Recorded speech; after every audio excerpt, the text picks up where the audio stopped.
ديننا صار الإسرائيليات اللي فيه حدث ولا حرج، وشعبنا بيقبل الكلام هذا.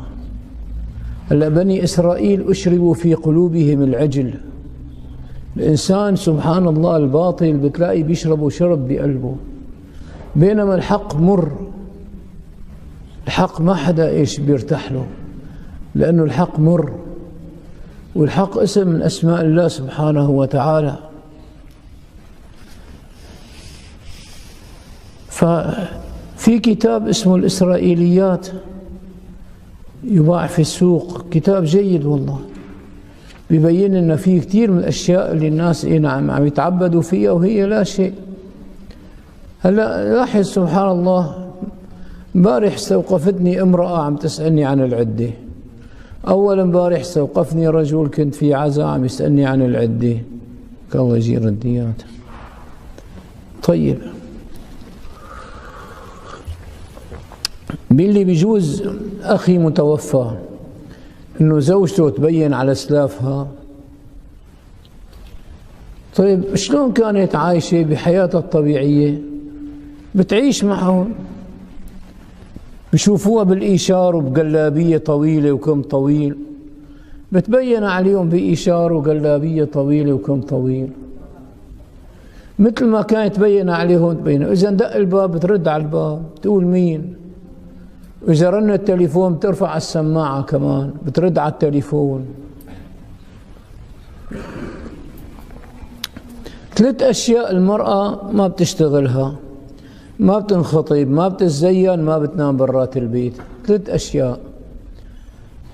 معتدة الوفاة أقل من معتدة الطلاق.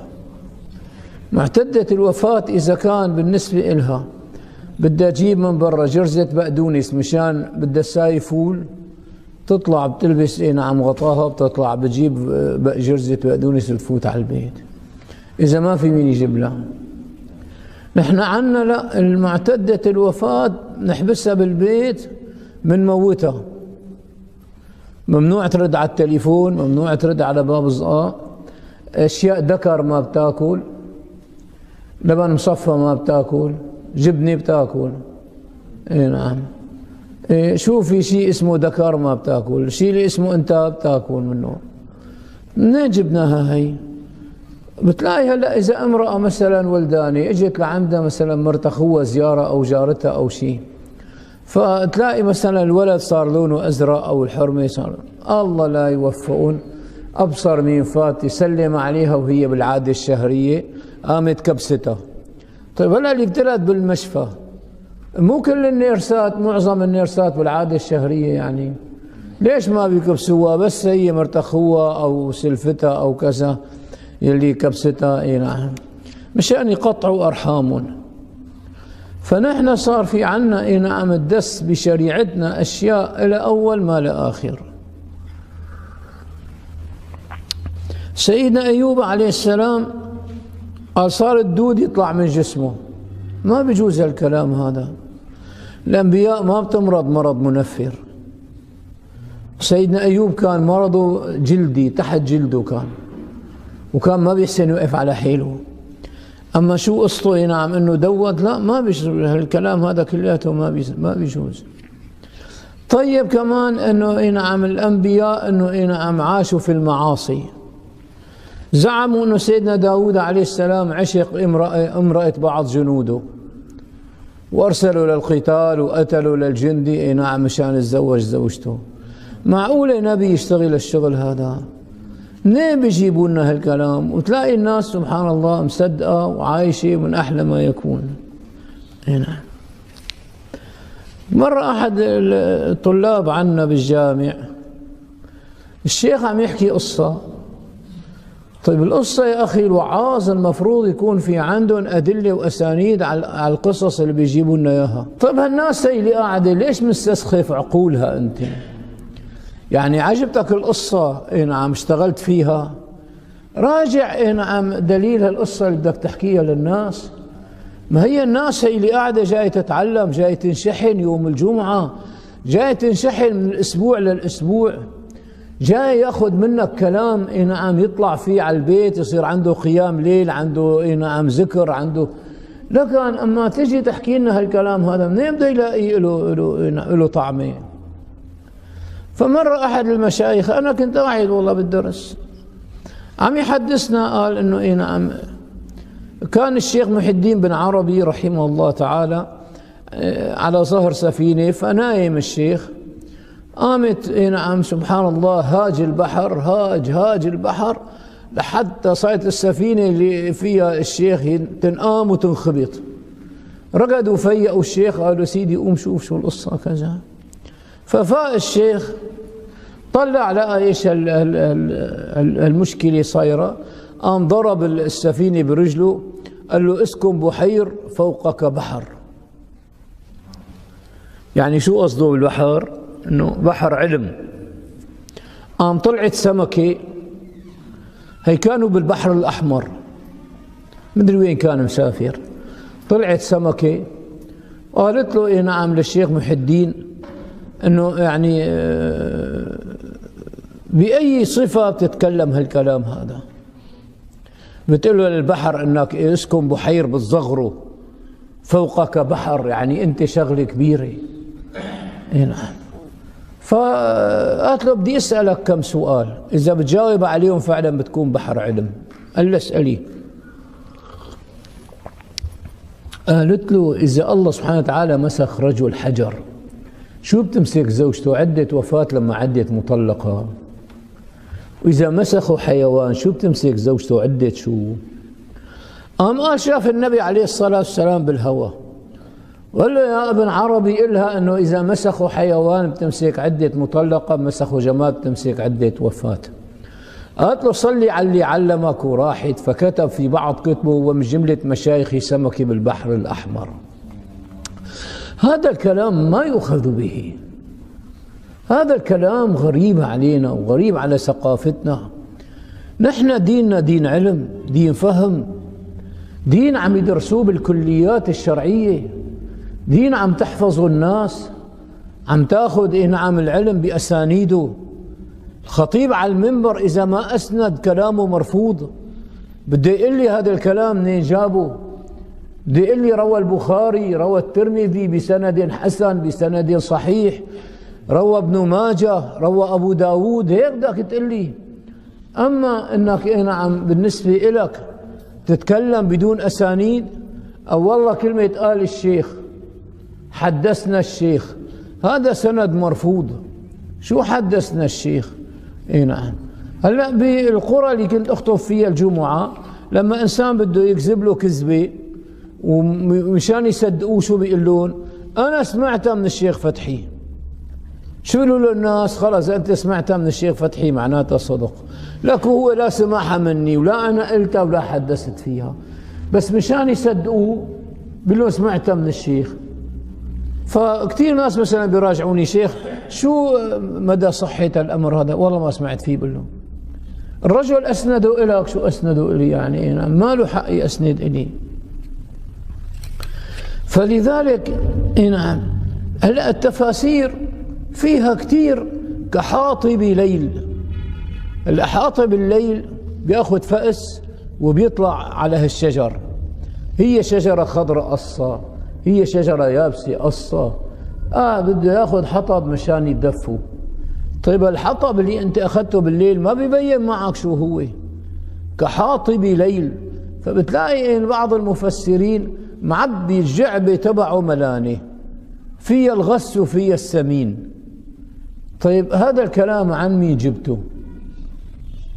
في كتاب هلا نعم الشباب عم يطلبوا مني اني ادرسهم اياه، كتاب الكبائر للحافظ الذهبي. الحافظ الذهبي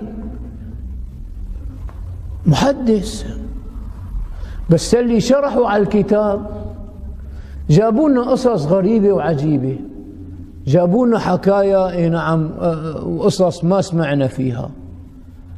اللي بيقرأ فوق كلام ثقة، بينزل لتحت نعم كلام كلياته ما أنزل الله به من سلطان. هذا منين جايبينه؟ ليش ما نقرأ الدين الصحيح؟ اليوم ماشية بدعة بين الناس، وهي إيش؟ الطعن بالإمام البخاري والإمام مسلم. فبيقول لك البخاري أحاديثه مو كلها صحيحة، ومسلم مو كل أحاديثه صحيحة، وبيطعنوا فيهم. هلا في نعم دكتور نعم ما له علاقة بالشريعة، هلا بتذكر شو اسمه، له كتاب القراءة المعاصرة، دكتور محمد الشحرور. كنا على أساس بدنا نتناقش نحن وياه، بعثنا له خبر إنه بتقبل تقعد للنقاش، قال بقبل. محل ما صار اليوم بدنا نقعد فيه للنقاش رفض. فبالنسبة لنا بدنا نحضر له الكلام اللي هو متكلم فيه. فهو ذاكر بكتابه بأنه قال نعم السيدة عائشة الله يرضى عنها بيذكر حديث عن النبي عليه الصلاة والسلام، قال ويقي صلاة المرء، حديث في البخاري أو مسلم، ويقي صلاة المرء مثل مؤخرة الرجل، هيك كاتبها هو، هي مثل مؤخرة الرحل. هلا اللي بيقعد على جمل بيحط عصاي ورا ظهره وبيربطها مشان لما بيحج هيك على الجمل رايح وجاي، إذا ما في شيء وراه بجوز غفل يقلب تقاله يصير تحت. فلذلك بيحطوا هي مؤخرة الرحل مؤخرة الجمل، بيربطوا هالعصاية. فيوم بده يصلي الإنسان بيجيب هالعصاية بشكها، بتكون إيش؟ سترة له، ولا يصمد إليها صمدا، بده يحطها على أحد حاجبيه. نعم، لأنه إحنا ما بنعبد خشب، فالإنسان ما بيحط عصاية إما على حاجبه اليمين أو حاجبه اليسار. فهو شو كاتب في الحديث؟ ارجع على صحيح مسلم بتلاقي ذكر لك بأنه نعم أنه قال ويقي صلاة المرء مثل مؤخرة الرجل.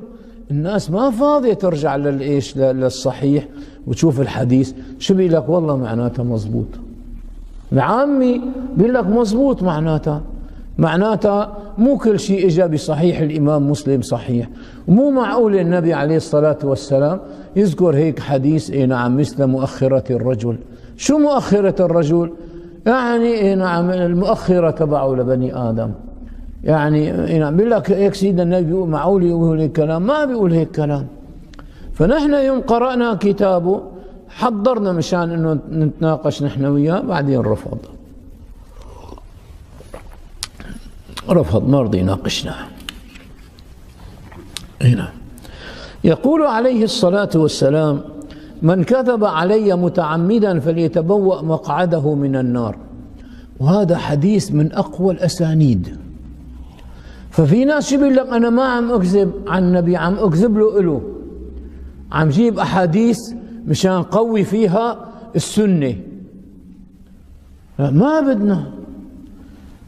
من كذب علي متعمدا معناتها أنت بدك تتأكد، بدك تقرأ نعم ويكون قراءتك جيدة، بدك تعرف شو عم تقرأ. نحن نكذب له لا عليه نعم، كما كان بعضهم يضع الحديث تقربا للناس للحكام نعم للملوك، رغبة في مطمع ديني ومكسب مادي. في نعم أحد الخلفاء كان له مراء بالحمام، كان يكش حمام، ففات عليه أحد المحدثين فبيحدثوا حديث نعم بأنه لا خير أو لا كذا إلا في فرس نعم، إذا إنسان فرس في سبيل الله أو شبه أو طير أو جناح، زد له عليها من عنده جناح، لأنه بيعرف أنه الخليفة بيحب كش الحمام. فأمر الخليفة ذبحوا له كل الطيور اللي عنده وقلع الرجل من عنده. يعني هلأ كذبت عن النبي عليه الصلاة والسلام مشان لأنه نعم الحاكم هذا اللي بكش حمام يعني مشان ترضيه؟ في ناس هيك، في عالم بهالشكل هذا نعم. والدنيا يعني مو مطولة، والرحلة للآخرة وشيكة، واللي بيغضب الله سبحانه وتعالى إذا غضب عليه فبتلاقي حتى حياته ما عادت تزبط، حياته ما بتعود سوية. اي نعم. شوف هلا اللي بيكتبوا حجب، ليش ما بيعرف حاله كذاب؟ بيعرف حاله كذاب. اي نعم.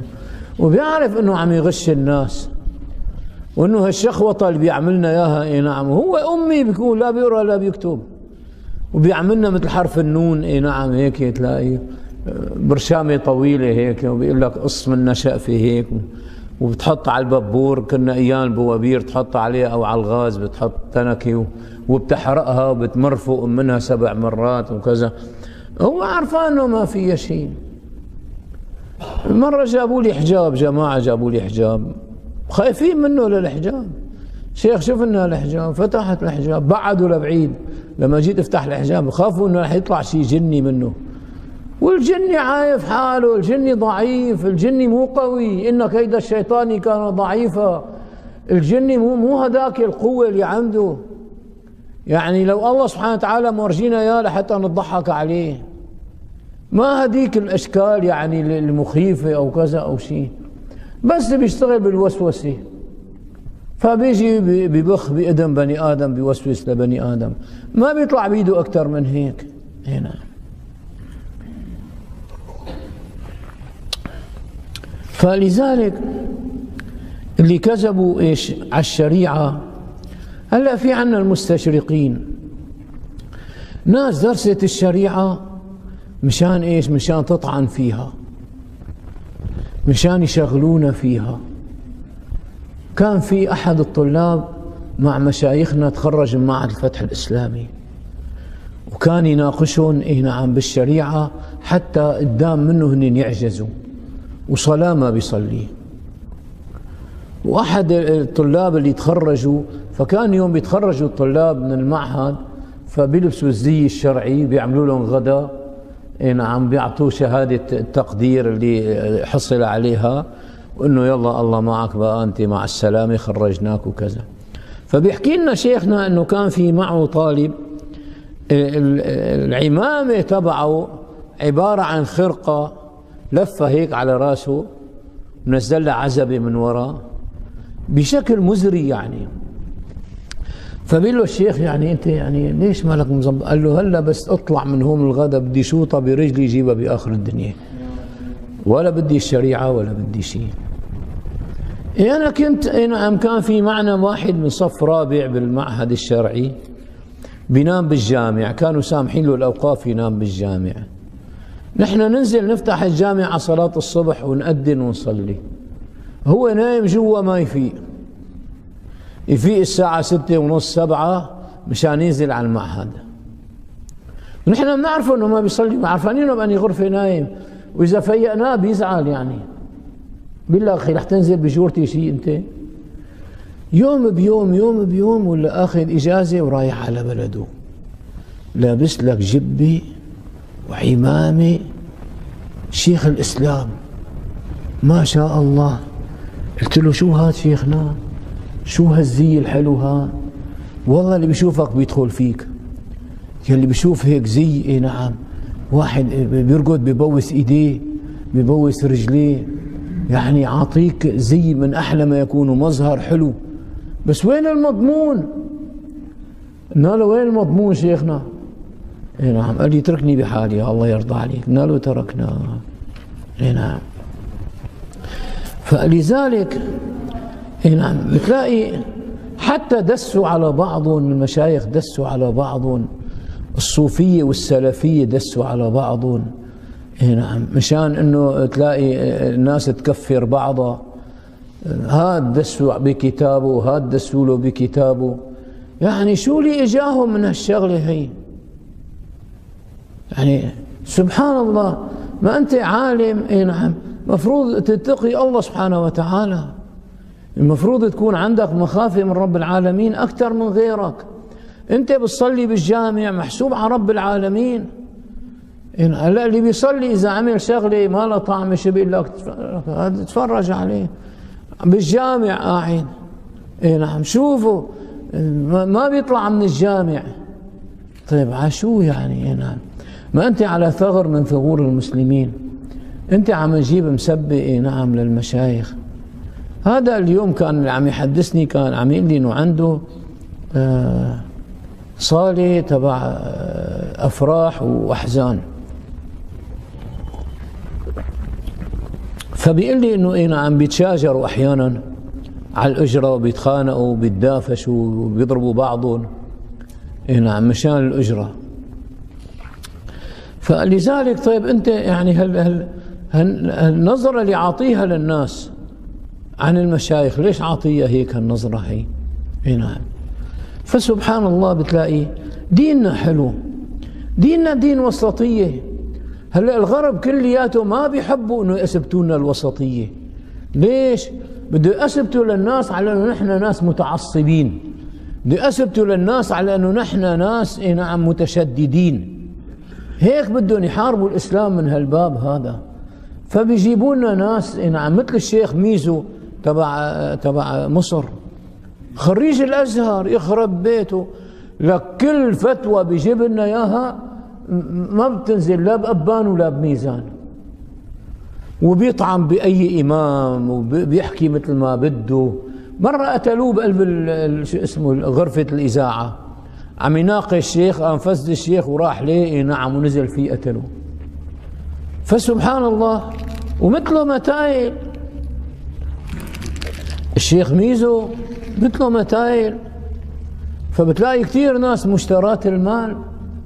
هذا مين اللي حطه اي نعم يتكلم ومين اللي خلاه يحكي؟ اي نعم اعداء الاسلام.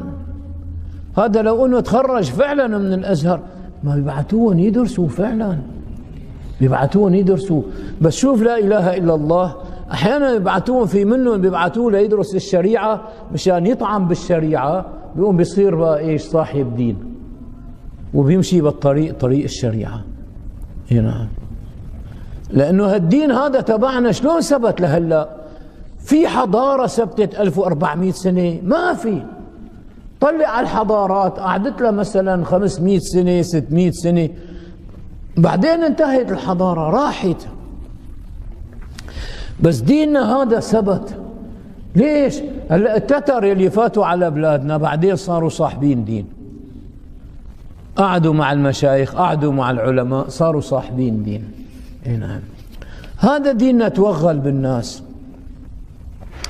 لاحظ انت بانه هالدين هذا سبحان الله كيف فات على جزر الملايو، كيف فات على الفلبين، اي نعم، وفات على اندونيسيا، ما فات عن طريق المجاهدين، فات عن طريق التجار.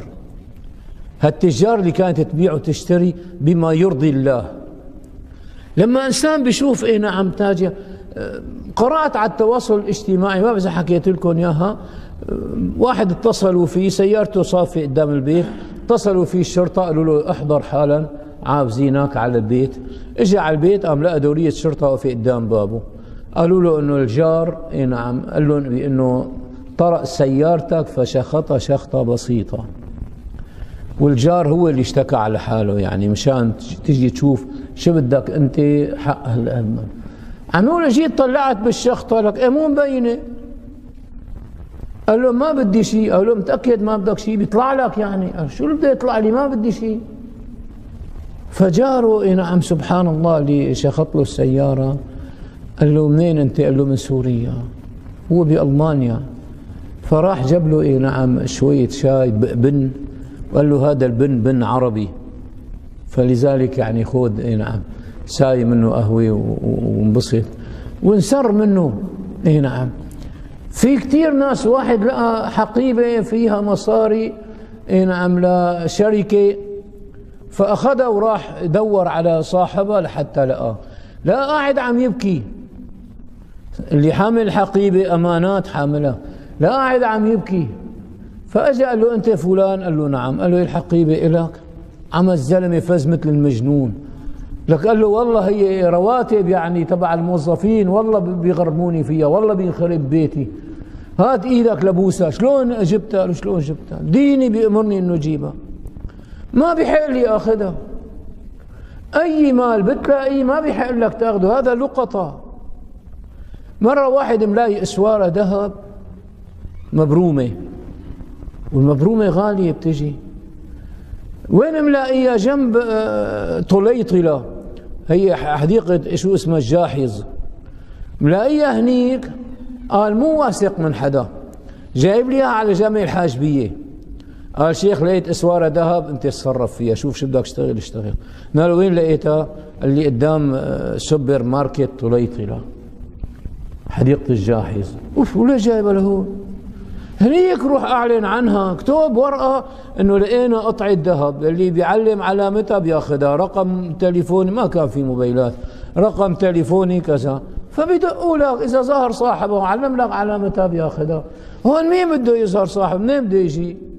يعني مثل يضوع مصاري بالعتمة، راح يدور بحارة فيها ضوء، قالوا ليش عم دوروا؟ قالوا في ضوء هون، هنيك عتمة ما بلاقيها. وهذا هيك جايب لي على جامع الحاجبية، تقول خذها وروح. اي نعم، روح هنيك اعلن عنها، هون شو بدك تساوي فيها؟ ليش تعلن عنها هون عنها؟ جاي تحطها برقبتي؟ هي برقبتك انت، مو برقبتي انا.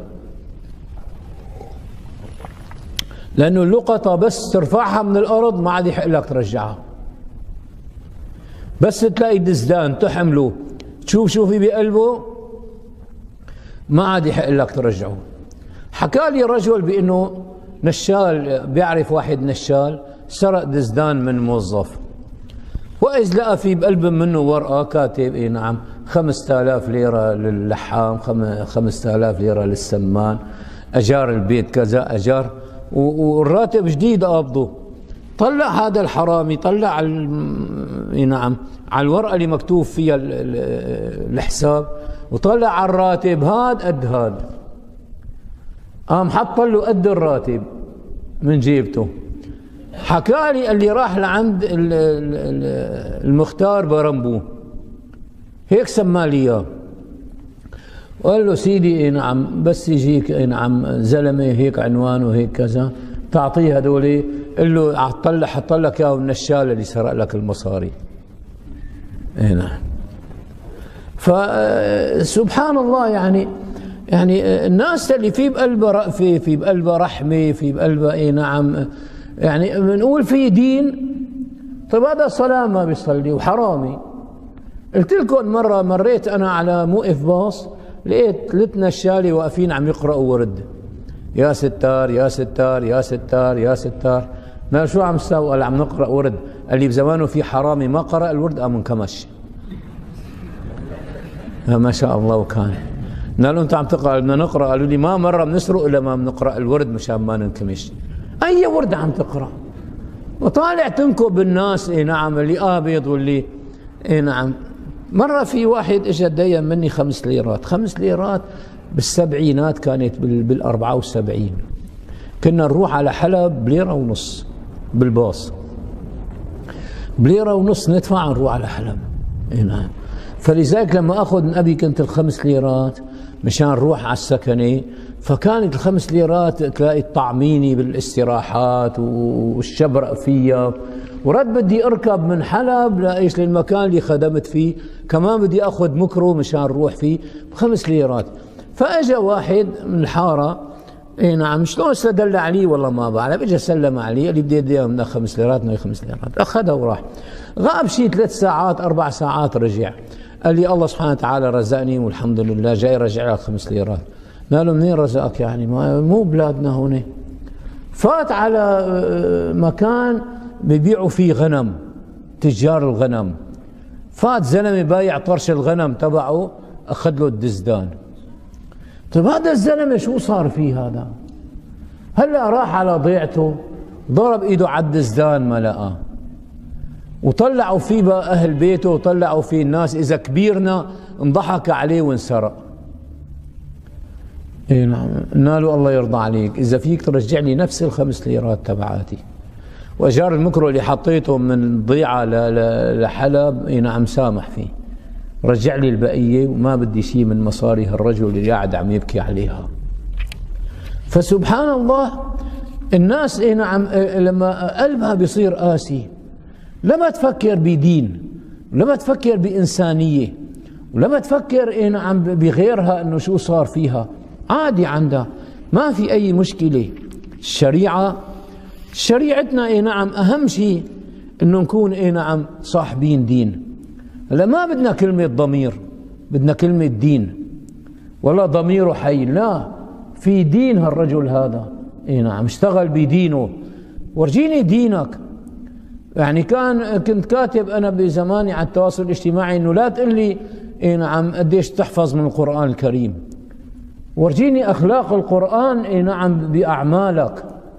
الاشياء اللي الله سبحانه وتعالى امرك فيها عم تنفذها، لما بس هيك حفظ مثل البغبغاء. اي نعم، اشتري سي دي هلا ب 25 ورقه ب 50 ليره، بتلاقي ايش القراء كلياتهم على هالسي دي وعم يقرأوا القراءات العشرة وكل 50 ليره السي دي بتشتري. فلح تكون سي دي انت كمان، لح تحفظ بس بدون ما تطبق، ما في مشكله. اي نعم. فسبحان الله السذج من العوام بتلاقيهم اي نعم مين ما بيقول لهم كلمه بياخذوها. هلا اللي دايره بين الناس انه اخر يوم اربعاء لا من شهر صفر، مو صفر هذا؟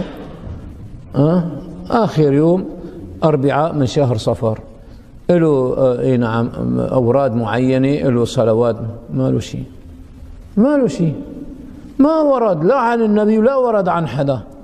يا لطيف شو بعثوا لي اياها شيخ، ارسلها الى غيرك كمان. اي نعم، ولو كنت انا واحد منهم بيكتب لي. فلذلك اللي عنده ورد من قيام الليل اليوم مثلا ما بيتقيد انه يوم اربعاء، بفز قبل الفجر بيصلي كم ركعه اي نعم لله سبحانه وتعالى. اي نعم، ومشان انه رب العالمين جل جلاله ينظر له هو عما يصلي. بعدين اي نعم وما كان الله معذبهم وانت فيهم، يعني هي امان لنا. راح النبي عليه الصلاه والسلام وما كان الله معذبهم وهم يستغفرون. فصفانا الاستغفار، عم تستغفر الله سبحانه وتعالى، في بايدك مسبحه عم تستغفر الله سبحانه وتعالى فيها، كثر من الاستغفار، كثر اي نعم من ملازمه العلماء يلي اخذين اي نعم علم، لانه ان هذا العلم دين. فلينظر احدكم عمن ياخذ دينه. ما باخذ ديني عن مين من كان، لا، خذ عن الثقات. اي نعم، لا تاخذ عن الذين مالوا، خذ عن الذين استقاموا. خذ علمك اي نعم عن ناس عم تطبق. انا قرات عند مشايخ كانوا يفيقوني على صلاه الفجر، انزل انا وياهم سوا على الجامع، ننزل قبل الفجر نصلي كم ركعه اي نعم ما يأذن الفجر، ساعتها اي نعم نصلي الفجر ونتمنا قاعدين بالجامع. بعدين بس تطلع الشمس صلينا ركعتين وتبعثرنا كل واحد راح لشغله. كنا نصوم اي نعم تلاقي سوا، نفطر سوا اي نعم ونسحر سوا. في عندك اصدقاء هيك دور عليهم، لا تقول ما تم حدا. ملان من هالشباب ومن هالاخوه اللي هيك ماشيين هالممشى هذا، دور عليهم وحط ايدك بايدهم. يعني الذئب لا ياكل الا القاصيه من الغنم، يوم تصفى لحالك تضربك الديابه. الشياطين الانس والجن ما بيتركوك بحالك. اي نعم، لذلك خليك مع هالناس هذول. نحن اليوم اي نعم بس مرينا مرور الكرام على هالمناسبه هي، وخاصه بانه اي نعم الموضوع هذا اخر اربعاء، فلا هو في اخر اربعاء ولا في اي نعم اول اربعاء ولا في شيء.